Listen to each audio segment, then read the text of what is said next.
In front of me is OnePlus Pad 2, and today I would like to show you how you can select and delete multiple photos at once.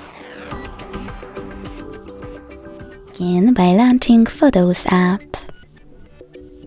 Following that, select Photos or Albums on the left and pick all of your pictures that you wish to get rid of.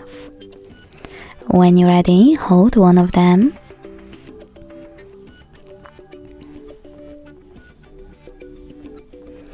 and click on Select All option at the top right corner. Now to keep some of those photos, tap on the chosen ones, and to get rid of the rest, use Delete button at the bottom. Then confirm your choice in the pop-up.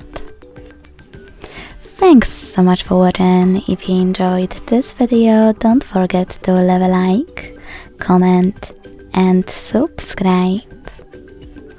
Bye!